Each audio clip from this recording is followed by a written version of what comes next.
Assalamualaikum warahmatullahi wabarakatuh. Halo rekan-rekan sekalian, adik-adik sekalian, peserta kuliah metode penelitian. Kesempatan kali ini kita memulai kuliah kita materi metode penelitian dengan pendahuluan. Ya, untuk diskusi ini kita nanti akan ambil dari diktat ya, yang ditulis oleh Profesor Dr. Suryana dari Universitas Pendidikan Indonesia ya. Kita masuk ke bagian pendahuluan.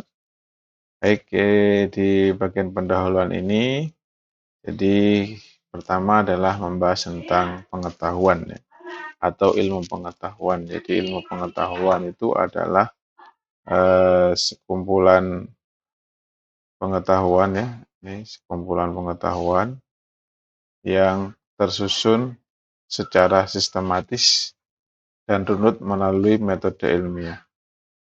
Ya.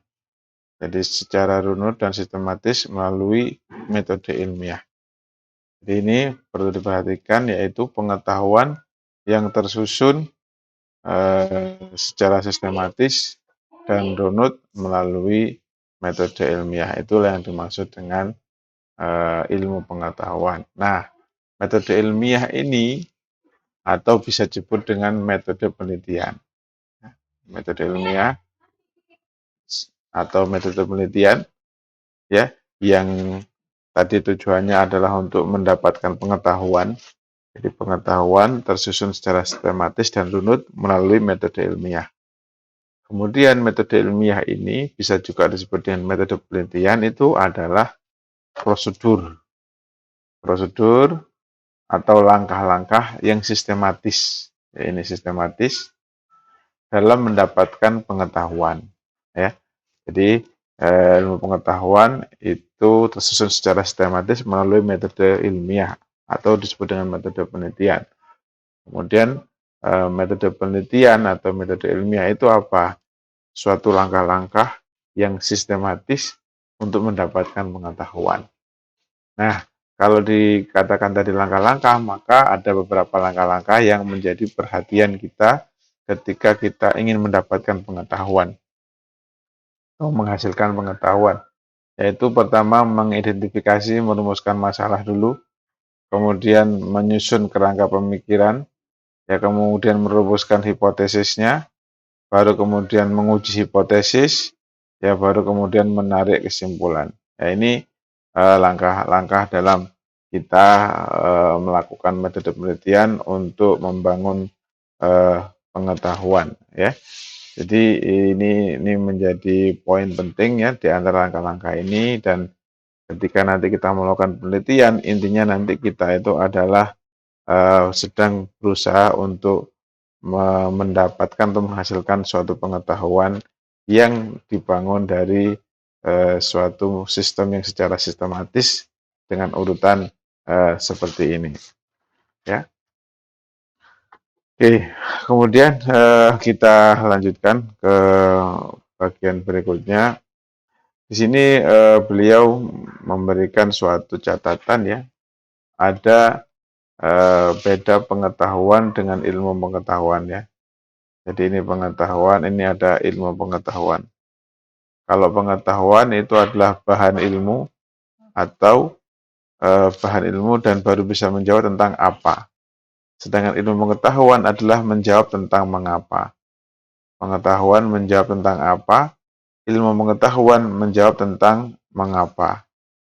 Jadi pengetahuan sama ilmu pengetahuan. Ya. Jadi mudahnya berarti ilmu pengetahuan itu merupakan kumpulan pengetahuan. Jadi kumpulan dari pengetahuan. Itu pengetahuan itu baru menjawab apa, tapi belum pernah menjawab mengapa. Kemudian mudahnya ilmu pengetahuan itu adalah sekumpulan pengetahuan dalam bidang tertentu yang tersusun secara sistematis menggunakan metode keilmuan, dapat dipelajari dan diajarkan dan memiliki nilai guna tertentu. Ya, itu pengetahuan, kemudian ilmu pengetahuan. Ilmu pengetahuan sekali lagi digunakan didapatkan dengan menggunakan metode ilmiah yang disebut dengan yang disebut dengan metode penelitian. Ini syarat ilmu pengetahuan ya, syarat memiliki ilmu pengetahuan, memiliki objek dan metode ilmiah atau memiliki dimensi sebagai berikut. Ini beberapa dimensi dari ilmu pengetahuan. Yang maksud pertama, dimensi tersebut adalah dimensi ontologis ya. Dimensi ontologis ini ontologis, yaitu berkenaan dengan apa yang dipelajari ilmu atau berkenaan dengan objek studi. Ya, pekerjaan dengan objek studi. Jadi aspek ontologis berkenaan dengan apa yang ingin diketahui, apa yang dipikirkan, dan apa yang menjadi masalah. Jadi aspek ilmu pengetahuan yang pertama adalah aspek ontologis. Kaitan apa poinnya dengan objek studinya. Jadi objek yang ingin diketahui itu apa? Itu disebut dengan aspek ontologis. Ya, kemudian ada aspek epistemologis. Ya, kalau tadi ontologis terkait dengan objek studi, ada juga aspek epistemologis berkenaan dengan bagaimana ilmu pengetahuan atau bagaimana ilmu mempelajari objek studinya. Ya, kalau yang tadi itu adalah objek studinya, aspek ontologis. Kalau ini bagaimana ilmu mempelajari objek studinya tadi. Ya, jadi ilmu untuk mempelajari objek studinya tadi itu seperti apa? Tentunya menggunakan metode-metode tertentu atau yaitu metode ilmiah yang didukung oleh sarana berpikir ilmiah. Ya, jadi aspek yang pertama ontologis terkait dengan objek studinya, aspek yang kedua epistemologis terkait dengan ilmu untuk mempelajari objek studi tadi. Ya.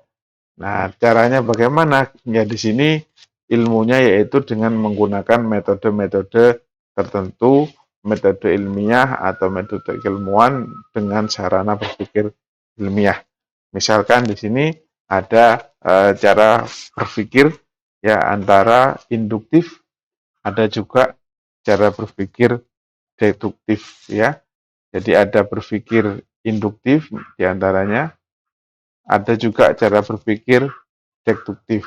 Bedanya di mana? Kalau induktif dari khusus ya menuju umum. Ya, kalau induktif. Kalau deduktif kebalikannya, dari umum menuju kepada khusus. Ya. Nah, ini jadi aspek epistemologis ini adalah ilmu mempelajari objek. Kalau ontologis terkait dengan objeknya. Kalau epistemologis terkait dengan ilmu mempelajari objek tadi dengan menggunakan metode tertentu.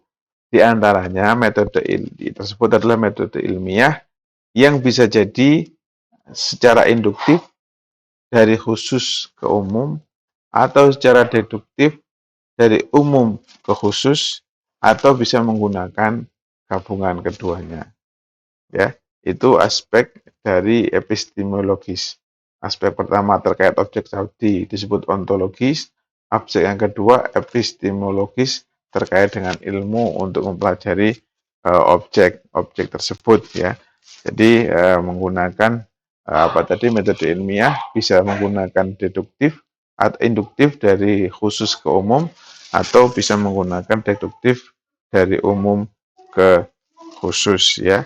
Nah, bisa juga nanti biasanya metode aspek epistemologis ini eh, terkait dengan metode ilmiah tadi dirincikan atau didetailkan dengan beberapa langkah ya, diantaranya satu menyusun masalah, langkah kedua merumuskan masalah, yang kedua menyusun kerangka berpikir, merumuskan hipotesis, menguji hipotesis, dan kemudian menarik kesimpulan ya.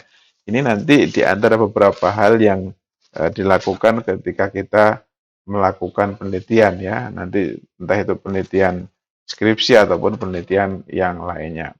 Kemudian aspek yang ketiga adalah aspek aksiologis ya, ontologis yang pertama, epistemologis, dan yang ketiga aspek aksiologis. Aspek ini terkait dengan guna laksana atau manfaat daripada ilmu. Ya, jadi penting ketika kita melakukan penelitian, penelitian ini nanti manfaatnya apa? Ya, manfaatnya yang gunanya apa?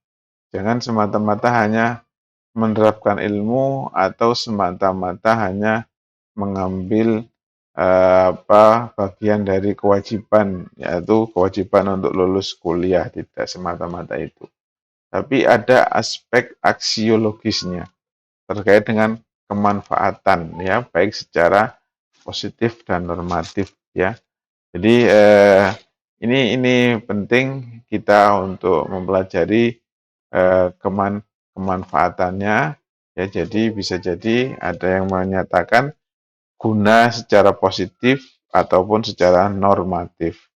Maksud daripada secara positif adalah mendeskripsikan, menjelaskan, dan memprediksi berbagai fenomena sesuai dengan objek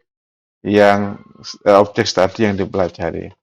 Jadi aspek aksiologis kemanfaatan yang pertama dari sisi positif yaitu mendeskripsikan, menjelaskan, dan memprediksi berbagai fenomena sesuai dengan objek studi. Kalau aspek guna secara normatif yaitu mengendalikan berbagai fenomena ke arah yang diinginkan. Ya, aspek yang normatif ini ke arah yang diinginkan, ya sesungguhnya tentunya nanti sesuai dengan pertimbangan nilai, etika, dan moral. Ya, jadi kalau tadi aspek aksiologis secara positif, yaitu mendeskripsikan, menjelaskan fenomena-fenomena sesuai dengan objek studi. Ya, yang kedua secara normatif bahwasanya fenomena-fenomena tadi itu diarahkan menuju kepada yang diinginkan, tentunya sesuai dengan kemanfaatan dengan memperhatikan nilai etika dan moral. Asal jangan membuat ya, misalkan penelitian tentang robot ya, tentang robot untuk melaksanakan suatu fungsi tertentu, nah, kemudian ternyata digunakan untuk melakukan ya pengeboman misalkan ya, dan sebagainya, itu tidak tepat ya. Jadi tetap dalam melakukan penelitian ada aspek manfaat secara positif ataupun secara normatif ya. Jadi itu tadi aspek-aspek ilmu pengetahuan ya, tadi secara ontologis terkait dengan objek studinya. Yang kedua, aspek epistemologis terkait dengan ilmu untuk mempelajari objek studi, intinya metode ilmiah, induktif sama deduktif. Kemudian didetailkan dengan beberapa langkah melakukan metode ilmiah, merumuskan masalah, menyusun kerangka, merumuskan hipotesis, menguji hipotesis, menarik kesimpulan, dan kemudian aspek aksiologis yaitu terkait dengan kemanfaatan dari suatu ilmu pengetahuan. Oke, ya. Itu tahap awal pendahuluan dari yang kita diskusikan ya. Oke, kemudian kita lanjutkan lagi satu bagan yang penting dalam kita menyusun suatu ilmu pengetahuan ya. Jadi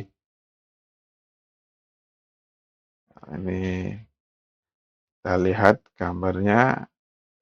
Jadi kalau kita lihat dari yang kita tadi jelaskan secara ringkas tadi, bisa kita buatkan suatu bisa kita jelaskan dalam suatu blok diagram ya, bahwa di sini bagian utama sini adalah terkait dengan hakikat ilmu pengetahuan.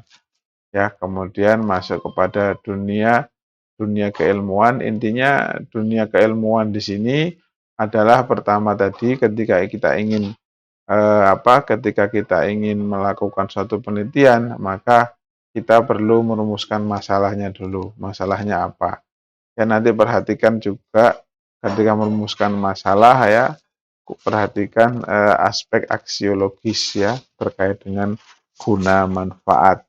Ya, jangan asal meneliti masalah, tapi masalah betul-betul yang ada kemanfaatannya, baik secara positif maupun secara normatif, ya. Kemudian ketika kita merumuskan masalah, ya, ketika selesai merumuskan masalah, maka kita bisa melakukan langkah penyusunan kerangka berpikir, ya. Kerangka berpikir terkait dengan penelitian ini. Ada juga mungkin sebagian kita langsung menuju kepada penyusunan hipotesis, ya. Nah, ada yang melalui langkah penyusunan kerangka berpikir baru bisa mendapatkan hipotesis, ada yang memulai dari rumusan masalah langsung menuju kepada hipotesis, ya. Nanti kita akan belajar bagaimana merumuskan masalah, menyusun kerangka berpikir ini sampai kita menghasilkan suatu hipotesis. Ya, dari suatu permasalahan yang ada, kemudian kita gambarkan permasalahan yang umum, sampai kemudian kita lihat orang-orang menyelesaikan masalah ini caranya bagaimana, ya. Ada yang melakukan ini, melakukan ini, melakukan ini, maka dari yang kita baca tadi, kita pelajari dari yang sudah ada, oh ternyata masih ada masalah di sini. Oh ternyata ini masalahnya begini, oh ternyata begini. Wah, bagaimana ya kalau misalkan masalah ini bisa kita selesaikan dengan A, dengan B dan C. Maka kemudian kita menyusun hipotesis bahwasanya masalah itu bisa diselesaikan dengan kita mengusulkan suatu metode. Nah, ini ada suatu hipotesis. Kita melakukan dugaan, ya. Eh,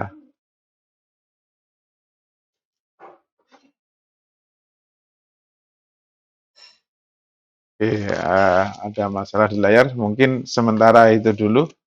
Nanti kita lanjutkan pada pembahasan berikutnya untuk membahas khusus blok diagram tadi.